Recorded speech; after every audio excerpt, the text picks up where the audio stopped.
Nós paramos, foi uma parada muito longa. Eu não gosto dessas paradas, mas de vez em quando eu sou forçado a fazê-las por causa de trabalho. Além do que eu faço aqui com você, todos os dias praticamente, eu tenho uma quantidade enorme de outras atividades. Elas prosseguem, elas crescem, elas aumentam. Se eu fosse atender a todas as demandas ou a todas as ofertas que me fazem de coisas novas para realizar, meu Deus, eu ia precisar de muitas vidas para atender. Mas eu não sou mais nenhum garoto, eu já sou um homem idoso.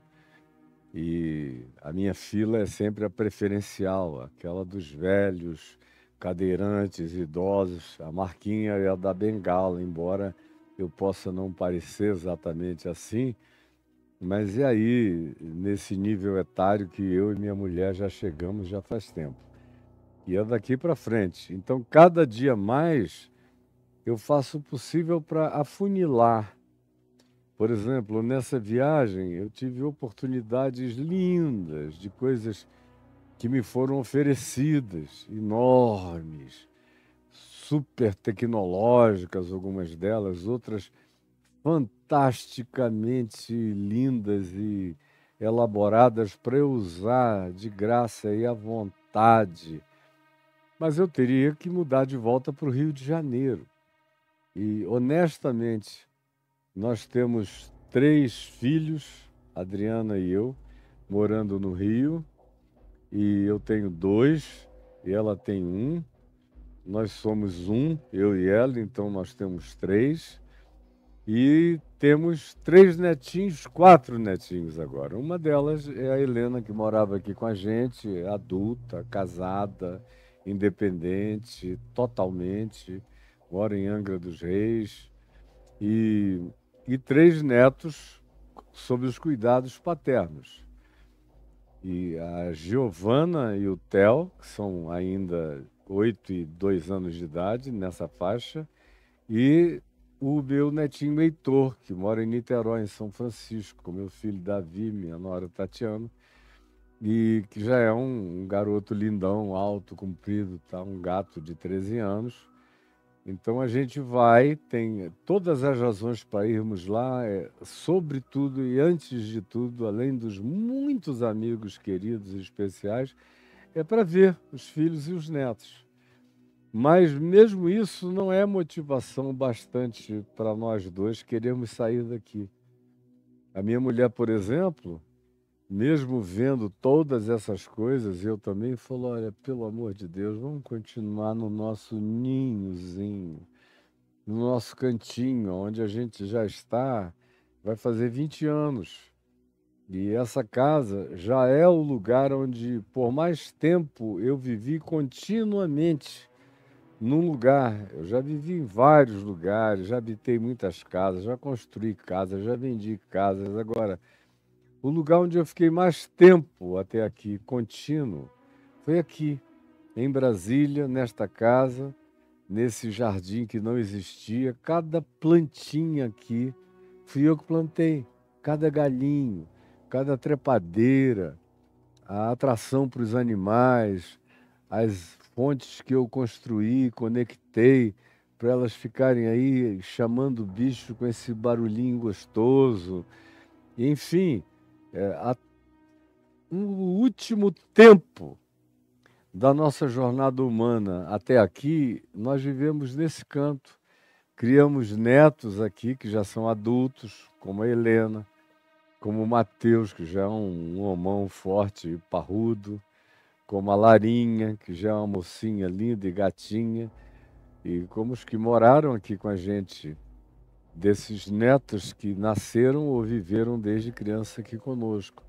E os filhos que estão aqui, que são mais 3, 2 meninas e um rapaz, de modo que nós temos muito prazer neles e prazer no lugarzinho do nosso aconchego, do nosso descanso. Aí você diz, bom, mas já perdemos muito tempo hoje com essa introdução da sua viagem e do que você sentiu nessa ausência. Pode ser que seja verdade, tenha sido uma perda de tempo, mas eu não considero assim, porque tem muita gente aqui comigo que tem prazer nessas narrativas mais comezinhas, mais pessoais, mesmo os que me assistem na plataforma do YouTube, na sequência de Mateus. E tudo que eu faço na vida é muito íntimo, é muito pessoal. Eu não sou do tipo que chego aqui para dar uma aula, digo comecemos e vou em frente. É vida, é continuidade, tem liga, tem amarração, tem emoção, tem sentimento, tem verdade subjetiva, manifesta em cada coisa que eu traga, em cada coisa que eu diga. Sempre foi assim e assim será para sempre, enquanto Deus me permitir continuar com graça, lucidez e saúde, o que eu espero que Ele me dê ainda por muitos anos, para eu continuar e tentando e buscando ser relevante para cada nova geração. Deus já me deu a bênção de ser relevante para milhões de pessoas no passado, em agora mais de meio século.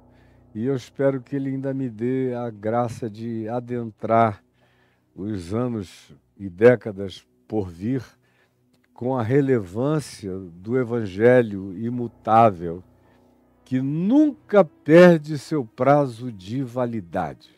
Nunca perde. Tem pessoas que parece que não entendem isso. Aí eu encontro gente que diz, eu vi uma mensagem sua de 30 anos atrás, meu Deus, parece que foi feita ontem. Não, ela foi feita para a eternidade, para sempre. O Evangelho é para sempre. Se você não ficar enfiando muita besteira como ilustração, que dê ligações e amarras definitivas ao que você esteja dizendo a um tempo, a uma hora, a uma época, a um jornal, a ocorrências. Mas se você, ao contrário disso, pregar só o ensino puro e simples da palavra, não tem tempo de validade.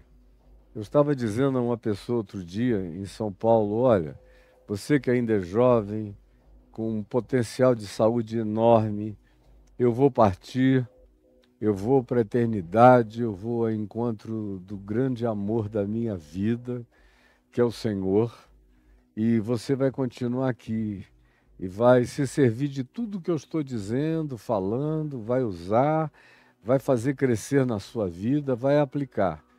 Mas se porventura você for de uma geração que tenha gente indo para Marte, pode ter certeza, dê todo esse material, crie todos esses acessos, coloque na mão dessas pessoas todos esses links, porque lá em Marte, na solidão absoluta do planeta vermelho, o coração vai junto, a existencialidade vai junto, a necessidade de Deus vai junto, a aflição de ansiedade pelo eterno, pelo significado e o sentido das coisas, vai junto.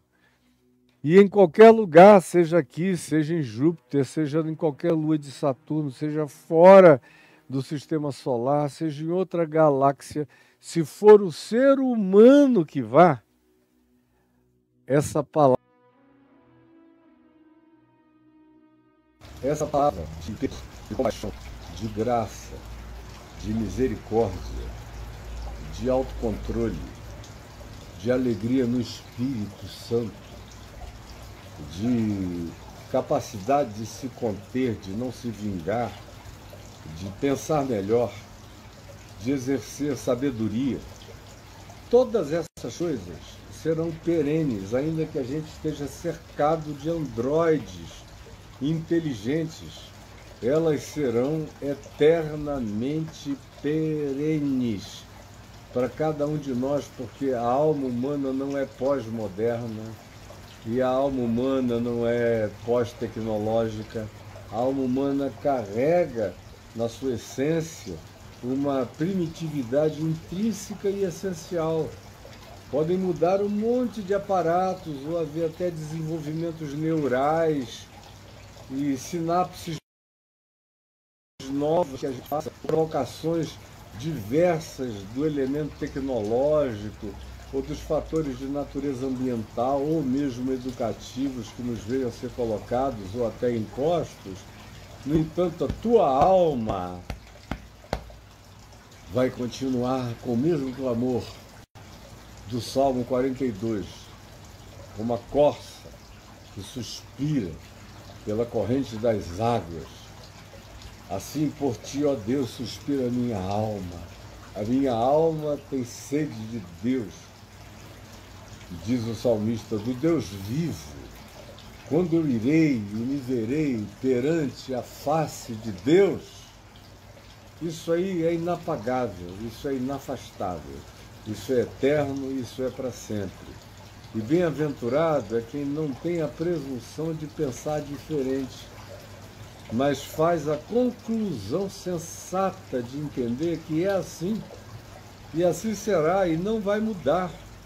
Por isso não adianta você tentar se anestesiar, se distrair ou brincar com miragens, porque no fim de tudo e sempre, o seu coração vai carregar esse clamor que será sempre o mesmo, como vem sendo, desde sempre, desde que os primeiros humanos com capacidade de autoconhecimento, com o potencial de dizer eu, disseram eu.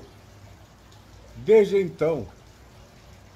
então, eu e Deus são praticamente sinônimos na existencialidade humana. Todo mundo que diz eu, logo diz Deus. Eu digo eu, logo eu digo Deus. Seja para abraçá-lo, seja para tentar negá-lo, seja para tentar fugir dele. Mas não esqueça disso jamais. Isso está presente. E essa é a razão da infelicidade brutal de milhões de pessoas que parecem ter uma dificuldade enorme de entender o mais básico de tudo, que é isso.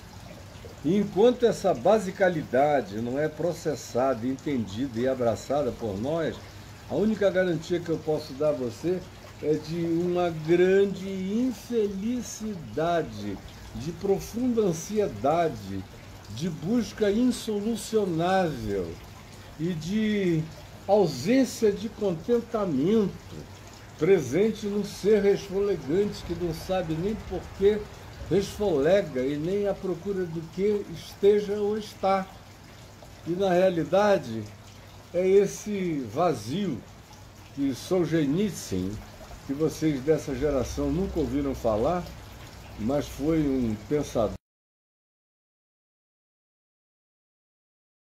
historiador militante da União Soviética, que foi lançado num dos campos de Gulag, que vocês também hoje em dia já não sabem mais nem o que é, mas a minha geração cresceu com os Gulags da Sibéria e da União Soviética, onde eram colocados todos os desterrados e abandonados desde os tempos horrorosos do Stalin, onde milhões morreram. Mas foi o Solzhenitsyn que disse que no coração de todo homem há um vazio do tamanho de Deus. É uma frase que às vezes você ouve repetida aí na internet, tem gente dizendo, porque no coração de todo homem tem um vazio do tamanho de Deus. Não dizem quem disse isso a primeira vez, foi Alexander Solzhenitsyn. Assim como eu vejo trilhões de outras declarações, ensinos e falas sendo repetidos como se fosse propriedade intelectual do cara que mal sabe assinar o nome, nem pensa direito, mas decora e papagaia, repetindo muitas coisas. Eu me vejo repetindo para todo lado que eu olho, tem alguém me repetindo em alguma coisa. E eu digo, bom, graças a Deus estão repetindo o que é certo. O duro é quando eles ficam repetindo o que é totalmente errado. Mas a alienação é profunda. No entanto, o que eu estou dizendo é que com alienação ou sem alienação, há um vazio no coração do tamanho de Deus.